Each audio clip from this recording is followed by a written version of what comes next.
천사의 복음과 성령의 축복에 대해서 우리가 말씀을 나누도록 하겠습니다. 현대는 끊임없이 변화된 시대입니다. 그리고 변화를 모색하는 것이 우리의 살 길이기 때문에 정권이 교체된 것을 원하고 우리 삶에도 새로운 변화를 갖기를 원하는 것입니다. 옛말에 궁죽변이라고 했어요. 곤궁한 즉 변화되라는 것입니다. 곤궁한데도 불구하고 소나무는 송충이는 솔잎을 먹어야 된다고 그냥 소나무에만 붙어 있으면 굶어 죽는 것입니다. 궁죽변화라는 것입니다. 그러면 변하면 길이 열린다는 거예요. 변즉 통이라고. 변하면 통하는 것이고 통즉 구, 장구하게 된다. 그래서 새로운 길이 열리면 그것으로 장구하게 되는데 우리가 곤궁할 때 당연히 변화돼야 되는데 곤궁할 때에도 지켜야 될 것이 있다는 거죠. 이것이 인생의 어려운 문제죠.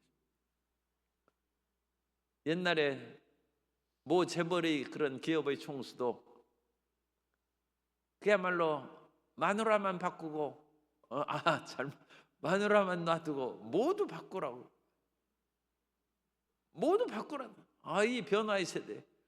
그래가지고 지금 그 재벌에 대한 회사가 반도체로 한때 이 나라의 엄청난 국가적인 수입을 올렸습니다만 어려움에 젖었는데 반도체가 영원히 우리나라의 그와 같은 특화된 산업으로 생각할 수 있었다면 오해라는 것입니다.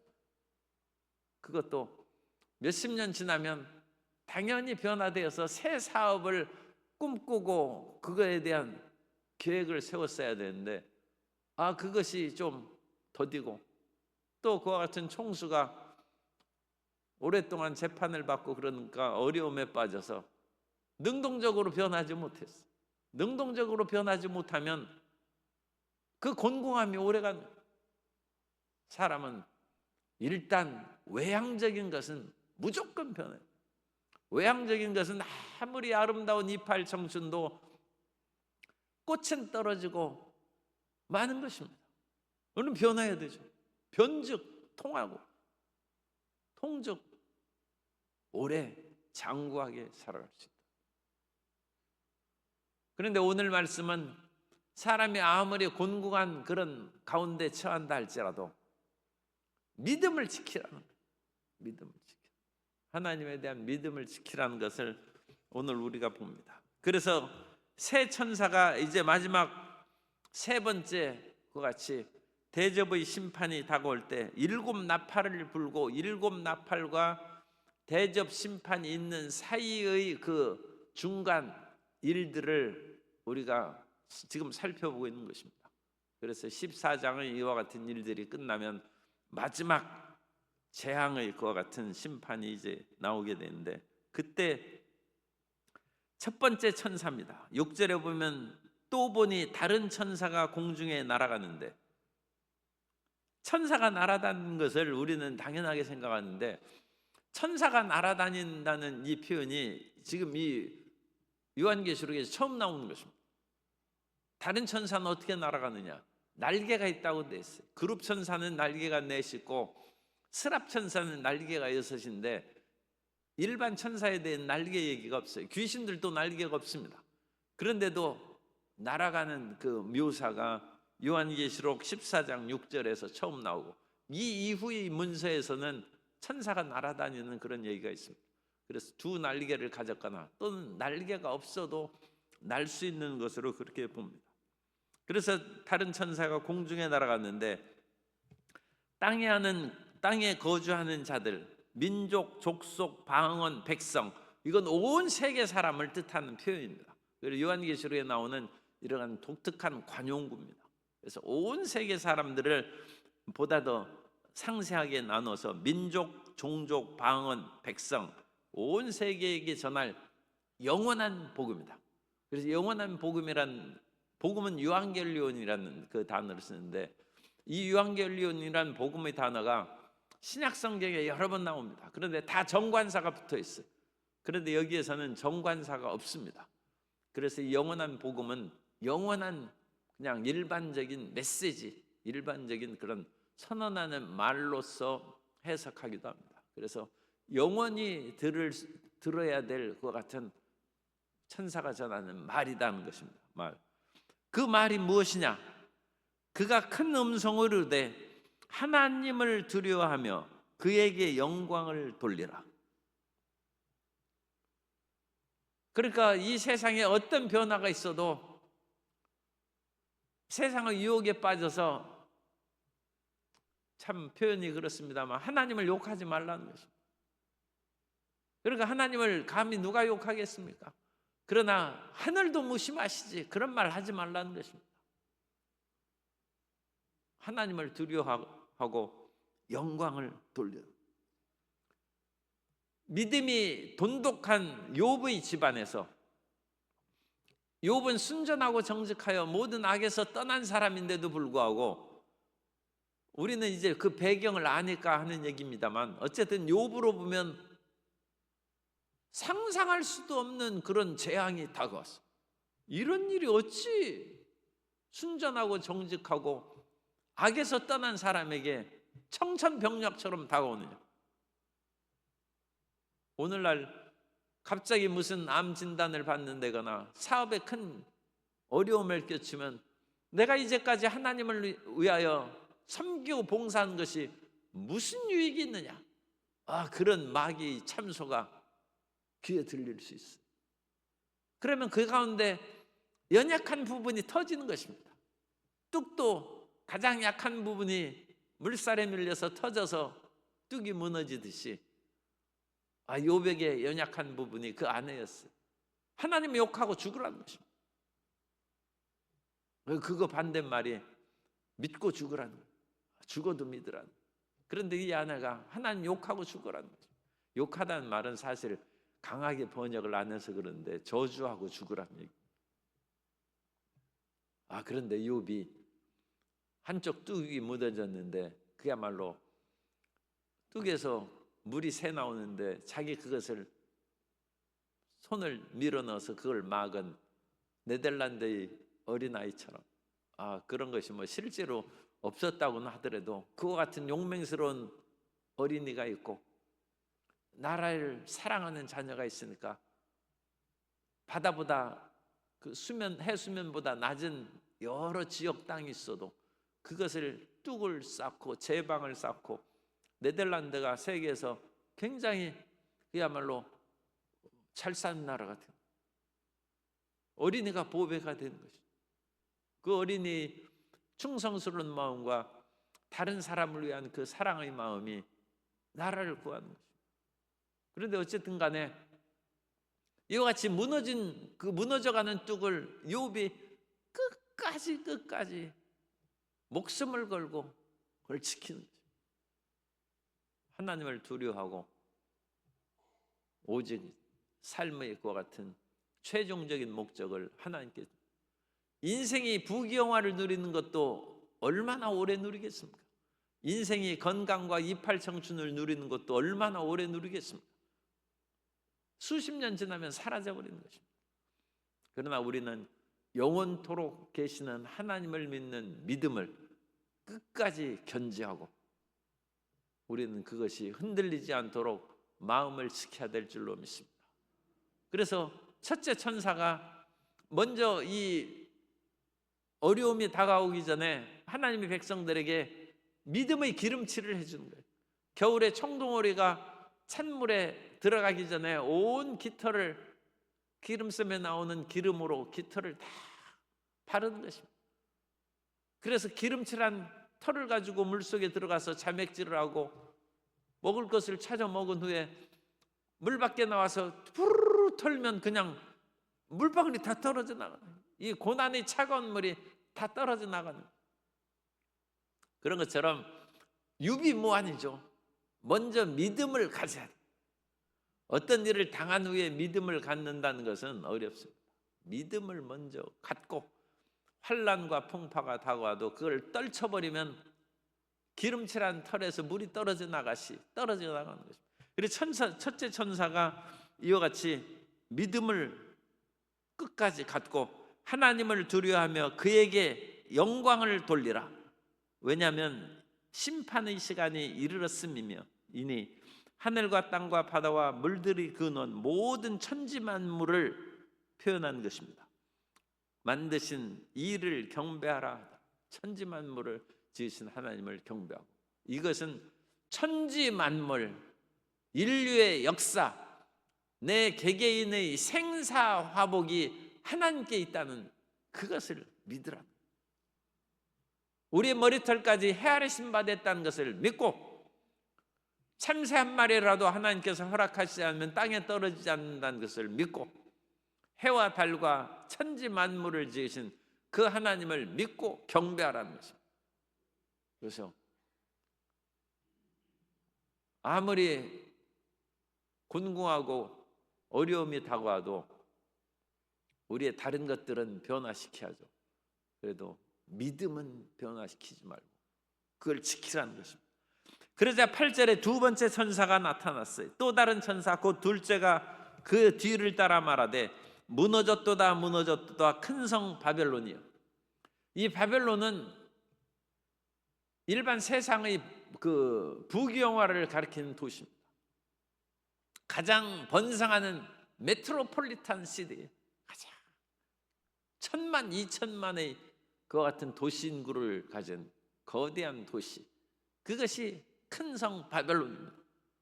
그리고 바벨론은 일종의 그 당시에는 로마를 상징하는, 왜냐하면 바벨론이 주전 586년에 예루살렘을 무너뜨렸어요.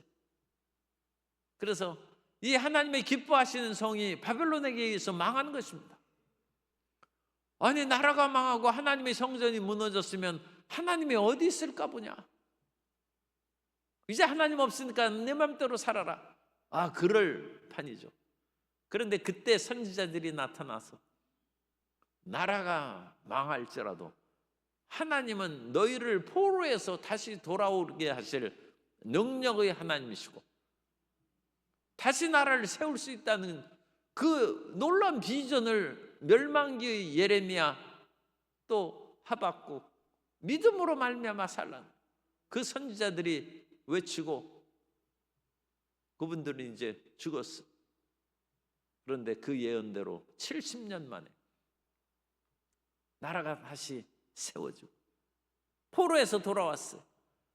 그런데 AD 주후 70년에 다시 로마의 대정예 분사들이 예루살렘 헤롯이 다시 증축하고 그야말로 얼마나 아름다운 성읍인지 이 세상에서 헤롯의 이 하나님의 성전을 본 적이 없는 사람은 세상에 아름다운 건물을 보았다고 말도 꺼내지 말라는 것입니다. 하나님의 성전이 그토록 그건 사랑하기 때문에 아름답게 보이는 거죠. 이런 아름다운 성전이 없다. 그렇게 한 성전이 무너졌어요. 그러므로 그때부터 하나님의 전을 무너뜨린 로마와 바벨론이 동일시하는 그와 같은 은유의 비유가 문헌에 나타나기 시작합니다. 그러니까 이 요한계시록의 작성 연대를 70년대 이후로 보는 그 이유 중에 하나거든. 똑같이 예루살렘을 무너뜨린 그런 나라들인데 바벨론은 이미 멸망해서 사라졌어요. 그렇기 때문에 지금 현재 있는 요한계시록이 쓰여질 당시의 나라는 로마 제국입니다. 그러니까 로마 제국을 드러내놓고 요한계시록을 썼다가는 이건 금지 문서가 되는 것이고 그것을 쓴 사람은 체포해서 죽는 것이죠. 그러니까 여기서 로마에 대한 얘기가 없어요. 그 대신에 이게 바벨론이 로마입니다. 로마가 망한다는 얘기예요. 이게 그러니까 8절에 보면 무너졌도다 무너졌도다 큰 성 바벨론. 이미 이 바벨론은 페르시아 제국에 의해서 멸망한 지 오래전입니다. 수백 년 전인데 그걸 새삼스럽게 얘기할 까닭이 없죠. 이 요한계시록은 계시의 책, 예언의 책인데 로마가 무너진다는 것이죠. 로마가 무너질 것이다. 예언자적인 과거의 표현으로 썼습니다만 이것은 미래의 표현입니다. 이제 너희가 의지하는 로마 제국도 무너질 것이고 그 로마 제국이 모든 나라에게 그의 음행으로 말미암아 진노의 포도주 온갖 그러니까 세상 속에서 방탕하고 살게 한 그 로마 제국이 망할 것이다. 너희가 그토록 의지하는 세상의 권력과 부귀와 모든 재물이 다 사라져버릴 때가 올 것이다. 그런 말씀이나 마찬가지입니다. 그래서 우리가 가진 그런 모든 그런 것들이 세상이 망하면 손해가 되고 사라질 수도 있어요. 그러나 이미 첫째 천사가 어떤 일이 있어도 하나님을 두려워하고 그에게 영광을 돌리고 경배하라. 이미 우리 몸과 마음에 말씀으로 기름을 치는, 말씀으로 우리 마음에 채우면 그 다음에 이 세상의 바벨론, 이 세상의 로마 제국, 이 세상에 의지하는 현실적인 사회나 국가나 모든 그런 것들이 혹시라도 멸망할지라도 믿음이 살아납니다. 이런 믿음을 이제 정말로 유대인들이 체험을 합니다. 바벨론에서 예루살렘이 망했고 그래도 믿음으로 다시 살아났어요. 로마 제국에서 예루살렘이 망했어요. 그래도 다시 살아나서 1948년 5월 14일에 이스라엘을 다시 건국해서 어쨌든 이스라엘이 지금 뭐 전쟁 중입니다만 세상에서 가장 영향력 있는 나라 중에 하나예요. 떵떵거리면서 그렇게 살아가고 있어요. 미국도 뭐 함부로 대하지를 못해. 죽었다가 살아난, 죽었다. 수많은 나라들이 200년 만에 세워지고 사라져버린 것이 인류 역사의 부지기수인데 이 나라가 안 없습니다. 9절에 세 번째 천사가 얘기합니다. 세 번째 천사. 그 뒤를 따라 큰 음성으로 이르되 만일 누구든지 짐승과 그의 우상에게 경배하고 이마에나 손에 표를 받으면 하나님의 진노의 포도주를 마실 것이니 이거 하나님의 진노의 포도주를 마신다. 그래서 그 진노의 포도주를 마시는 것은 어린 양과 천사들 앞에서 불과 유황으로 세세토록 고난을 받는다는 거죠. 그러면서 이 짐승과 그 우상에 경배하거나 그 이름표를 받는 자는 밤낮 쉬지 못하고 고난을 겪을 것이다. 오늘날의 유혹입니다. 오늘날의 이와 같이 짐승의 표를 받게 한다. 그래서 바벨론이 마지막 멸망하기 전에도 우상이 나타나서 이 적그리스도죠. 그래서 여러 경제 활동을 하는 데 있어서 짐승의 표를 받지 아니하면 거래를 못 한다는 거예요. 이 수백만 수천만을 쉽게 움직일 수 있는 것이 휴대폰 유심 바꾸는 거예요. 그거 바꾼다니까 사람들이 장사진을 서서 그거 줄을 서 있어. 나는 그러니까 나는 그것이 아니다. 다른 그런 통신사에 있는 것을 가지고 있으니까 나는 안심이다. 그래서 그것을 안심하고 바꾸지 않는 사람도 있는데 어떤 점으로는 멀지 않아서 이런 모든 휴대폰이나 이런 전자 상거래 활동에 근원적인 그런 유심을 칩을 드러넣을 수 있어요. 그래서 그 칩을 받지 못하면 어떤 이동통신사가 문제가 아니라 근원적으로 어떤 거래가 중지될 수 있도록 그거 쉽게 만들 수, 그거 왜 못 만들겠습니까? 그 모든 것이 기본적으로 들어가는 거예요. 그러면 세계의 모든 사람을 짐승의 표를 받게 하고 그것으로 인하여 거래도 못하고 이제는 어떤 사람이 얘기했어요. 우리 서쪽에 있는 그 큰 나라 있죠. 거기 갔더니 밖에 나가가지고 일반 컵라면 사는데도 이게 돈으로 결제가 안 된다는, 돈으로. 그래가지고 그 물건을 못 사고 왔다는 그 얘기가 있어요. 이미 그 큰 이웃 나라에 있어도 일반 그야말로 심지어 거지까지도 전자거래를 해가지고 당신에게 내 1,000원 준다고 해가지고 그거 해가지고 그렇게 해서 보내줘야 돼. 그래야지. 돈 1,000원 줘야 그거 받지도 않아요. 내가 이 종이 받아야 쓸 데도 없다고 해서 받지도 않아요. 온 세계를 그 속으로 몰아넣고, 지금 미국과 중국이 그와 같이 상거래로 일종의 무역 전쟁을 하는데, 거기에서 만일 어떤 나라가 패권을 잡았다 그러면 온 세계를 그와 같이 유심을 칩을 넘는 것처럼 그런 식으로 다 통일해 버릴 수 있어요. 그러면 거기를 받지 않는 사람은 이제 거래를 못 하는 거예요. 할 수 없이 우리 땅 팔지 말고 거기에서 감자라도 심고 그런 것이 필요한 시대가 올 수도 있어요. 이 세상의 그 모든 것들이 신속히 변하기 때문에 그런 변화 속에서 우리가 어느 정도 살 길의 자구책을 마련할 필요가 있습니다. 모든 것을 전자상거래로 이끌어 놓은 사람은 그것이 스톱되면 어디 스페인에 갑자기 단전이 돼가지고 온 천지가 깜깜해졌어요. 그런 것처럼 이 세상의 그런 전기를 올 스톱 시킬 수 있어요. 그래서 그런 세상에 할 수 없이 초를 하나 사놓고 거기 성냥이 있어야 돼. 그래 가지고 이 어떤 그 TV 영화를 보니까 첨단의 외계인들이 오는 그와 같은 그런 공상 SF 영화인데, 거기서 마지막 어떤 비밀의 역사를 일으키기 위해서는 거기에다 불을 붙여야 되는데 불 붙일 필요가 없으니까 성냥불 한 개 딱 남아 가지고 불을 켜 가지고 거기다가 불을 붙여서 그야말로 아주 놀라운 기적을 나타내는 장면이 있더라고요. 사람이 아무리 디지털 세계가 엄청나게 변한다 할지라도 아날로그적인 그와 같은 것들이 여전히 필요한 것이 남아있다. 그래서 집에 성냥도 좀 놔두고 이 초도 이제 하나 사서 놔두고 전기가 다 나갈 수 있어요.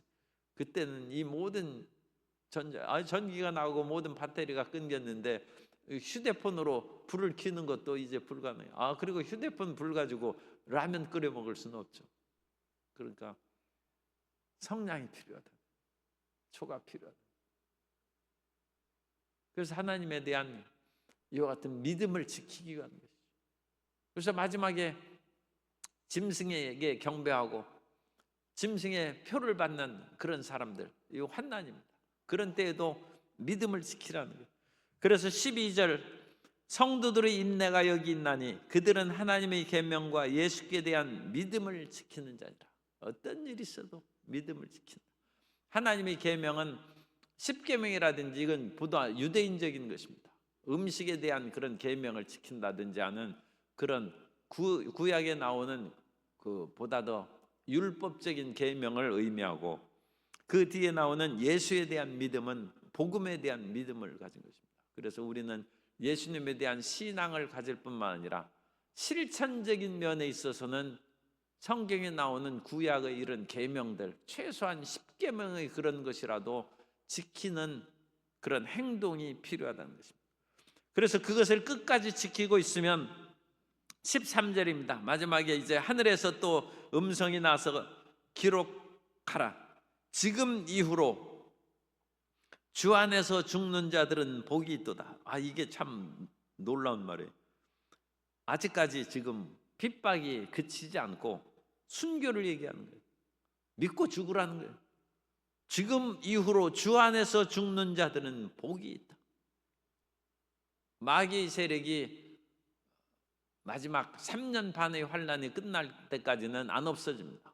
그러니까 그 3년 반의 환란이 끝날 때까지 살아남는 사람도 있겠지만 많이 죽는 사람도 있는데, 그때 믿음을 지키고 죽는 자들, 짐승표를 받지 않고 죽는 자들은 복이 있다. 그래서 예수님 믿음 안에 죽는 자들은 왜 복이 있느냐? 그건 우리의 신앙의 근원이 믿고 죽는 것입니다. 예수님께서 하나님을 믿고 십자가에서 죽으셨습니다. 그러므로 우리도 예수님 믿고 죽으라는 것입니다. 그러면 하나님께서 예수님을 죽은 자 가운데 부활하게 하신 것처럼 예수님 믿고 죽은 자들도 다시 부활하게 하신다는 것입니다. 이게 기독교 신앙입니다. 우리는 죽어도 다시 산다는 것입니다. 그런데 죽지 않으려고 몸부림쳐서 믿음을 배반하면 이 심순애가 따로 없어요. 춘향의 절개를 지켜야지. 그 세상의 다이아몬드에 유혹돼 가지고 그것을 잠시 있는 쾌락과 안전을 위하여 믿음을 포기하면 되겠습니까? 그러니까 성령님께서 나타나셔서 성령이 이르시되 그리하다. 그들이 수고를 그치고 쉬리니 이는 그들이 행한 일이 따름이라 하시더라. 그래서 마지막 이와 같이 끝까지 믿음을 지킨 사람은 하나님께서 이제 쉼을 얻고 그들에게 행한 일대로 상급을 주신다. 외경에 있는 에스라서에 이 말씀이 있습니다. 에스라서에 보면 너희는 지극히 높으신 자에게 쌓아둔 행위들의 보화가 있다. 그러나 마지막 때에 가서야 그것이 너희에게 보여지리라. 그래서 그들의 행한 일이 따름이라 그랬죠. 13절 끝에. 그런데 이 행한 일에 대해서 에스라서라는 외경입니다. 에스라 사서인데 거기에 보면 너희는 지극히 높으신 자에게 쌓아둔 행위들의 보화가 있다. 그러나 마지막 때에 가서야 그것이 너희에게 보여지리라. 우리가 지금 예수님을 믿고 행한 일들이 눈에 안 보입니다. 지금 세상의 여러 가지 일들은 눈에 보이는데 주님을 위하여 일한 일들은 눈에 보이지 않는데 마지막 때에 가면 하나님을 위하여 산 일이 눈에 보인다는 것입니다. 그것이 우리의 상급이 되고 그 상급이 풍성하게 모든 성도님들에게 임하게 되시기를 예수님 이름으로 축원합니다.